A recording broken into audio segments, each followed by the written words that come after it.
Saya pernah nampak tajuk tu. Bayangkan debat kemerdekaan. Jabatan Arkib Negara, anjuran Jabatan Arkib Negara.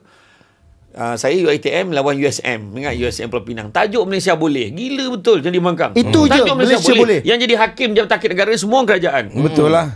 Masak kita. Apa yang nak dibangkangkan? Malaysia boleh. Cuma kita nak buat apa ni weh? Takkan nak cakap Malaysia tak boleh? 20 minit pertama kita tak tahu nak buat apa. Okey. Kita nak cakap apa ni weh? Nak cakap apa? Dia bincang dia tak tahu, tak dapat point ni. Habis tu? Lepas tu tak apa lah, tawakal lah. Lepas tu dekat-dekat nak masuk baru kita dapat satu idea. Kita dengar dia cakap Malaysia boleh itu, Malaysia boleh ini kan. So kita cakap kan, sebenarnya kami pada hari ini tidak menafikan keupayaan Malaysia, tapi hari ini kami menyatakan Malaysia belum boleh. Main belum. Memang risiko belum boleh. Main belum je. Maknanya kita boleh ke sana tapi belum boleh lagi. Setakat ni hakikatnya sekarang belum boleh lagi. Oh okey.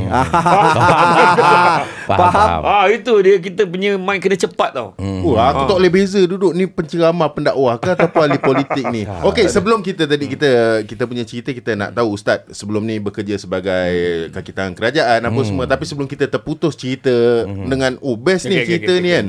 Ustaz pernah bertanding di PRU ke-14 kan? Menjadi wakil adun mana, calon mana? Masa tu adun Sikamat. Sikamat Negeri Sembilan Negeri Sembilan. Ustaz, dengan apa yang Ustaz ada ni, pengalaman Ustaz yang lepas-lepas ni. Yalah, last jawatan sebagai pengarah semua, kan?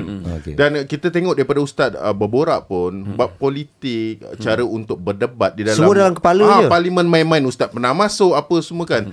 Adakah kerana apa yang Ustaz ada tu, Ustaz dicalonkan oleh UMNO masa tu sebagai calon untuk wakil rakyat? Saya sebenarnya saya tak tahulah sebab orang yang mencalonkan, bukan saya mencalonkan. Tu saya nak tanya, adakah Ustaz memang dah bersedia?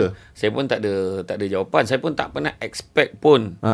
Sehinggalah saya dipanggil oleh